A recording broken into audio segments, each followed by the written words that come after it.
Hello students, in this section we will see some numericals based on Kepler's law. Kepler law के ऊपर Kepler के third law पे based numerical आते हैं और केपलर का थर्ड लॉ क्या कहता है कि T square is proportional to R cube. तो जहां भी केपलर लॉ का आपको न्यूमेरिकल दिखेगा वहां आपको बेसिकली ये रिलेशन यूज करना होगा T1 square upon T2 square is equal to R1 cube upon R2 cube.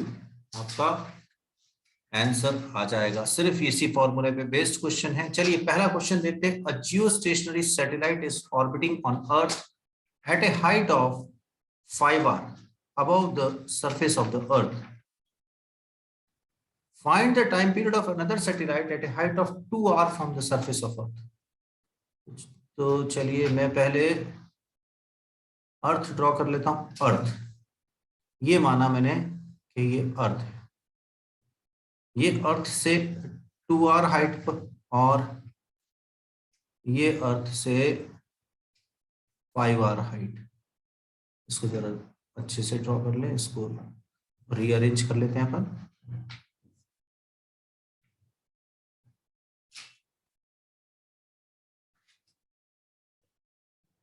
देखिए अब ये क्या बोल रहा है कि ये हाइट 2r है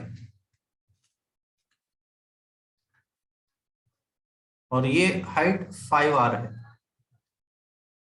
और ये वाली r ऑलरेडी है। तो पहले वाले के लिए रेडियस ऑफ ऑर्बिट कितना हो गया? 5r वाले के लिए रेडियस ऑफ ऑर्बिट हो गया r प्लस 5r यानी कि 6r, और दूसरे वाले के लिए R2 यानी कि हो गया r plus 2r that is 3r। अब रिलेशन के हिसाब से हमें समझ में आता है कि एक टाइम तो हमें गिवन होना चाहिए। टाइम डायरेक्टली नहीं दिया, लेकिन उसने बोला कि जियो स्टेशनरी सैटेलाइट। जियो स्टेशनरी सैटेलाइट मतलब अर्थ के रेस्पेक्ट में हमेशा सैटेलाइट स्टेशनरी रहेगी, यानी 24 घंटे में अर्थ का चक्कर लगा लेगी। T1 बराबर 24 आवर्स। क्यों? रीजन क्योंकि क्वेश्चन में बोला है जियो स्टेशनरी सैटेलाइट। जियो स्टेशनरी सैटेलाइट है ये, ठीक है। अब आपके पास T1 है, T2 है, T1 है, R1 है और R2 है। आपको रिलेशन पता है T1 अपॉन T2 का होल स्क्वायर बराबर R1 cube upon R2 cube. चलिए R1 की जगह मैंने रखा 6r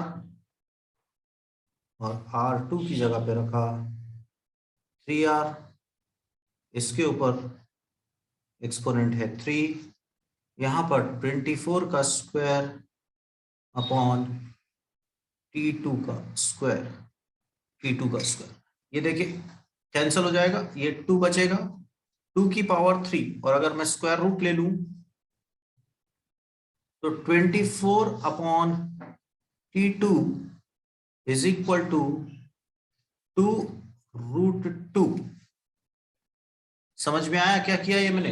यहां पर मैंने रूट लिया तो ये रूट और स्क्वायर आपस में कैंसिल हुआ, ये स्क्वायर आपस में कैंसिल हुआ। यहां रूट लिया तो पावर 3/2 हो गई। 2 की पावर 3/2 यानी 2 की पावर 1 इंटू 1/2। क्लियर हो गई ये बात? अब T2 इज इक्वल टू 24/2√2। ये 12, 2 फिर से कैंसिल हुआ, 6√2 आवर्स। तो दूसरी वाली सैटेलाइट जो 2r हाइट पे मूव कर रही है उसका टाइम पीरियड होगा 6√2 आवर्स। होप ये सॉल्यूशन क्लियर है। चलिए और एक क्वेश्चन देखते हैं। If the distance of the earth from the sun were half the present value, how many days will it make 1 year? यहां पर भी रिलेशन वही यूज करना है, यहां भी रिलेशन वही यूज करना है। क्या कि T1 अपॉन T2 का square is equal to R1 upon R2 का क्यूब। अब उसने बोला R2 को कितना करने के लिए बोल रहा है R2 को? Half. R2 is equals to R1/2। T1 कितना पता है हमें? T1 कितना होता है? तो आप बोलो सर 1 साल की बात कर रहा है, यानी दिन में बोलेंगे 365 दिन। T2 सर यही निकालना है, तो 365/T2 का square is equal to R1/2। R2 की जगह लिखूंगा R1/2 और इसकी पावर होगी 3। Square routing both side, square routing both sides करने पर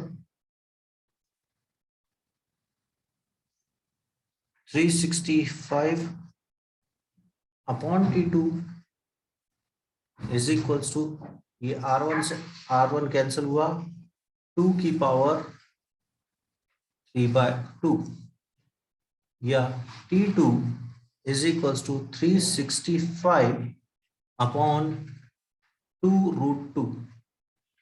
ये हो गया 182.5 और 182.5 को आप डिवाइड करेंगे 1.41 से, सो यू विल गेट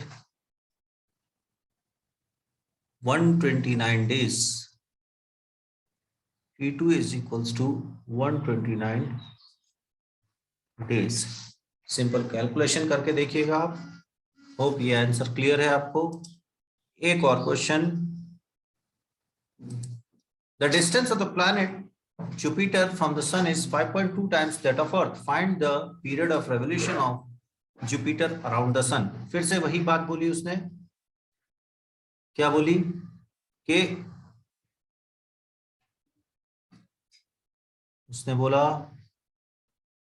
कि R1 अगर R है,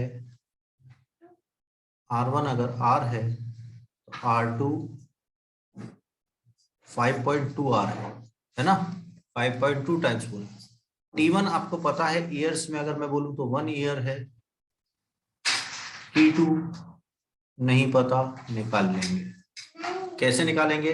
1/T2 is equals to R/5.2 के R to the power of 3/2।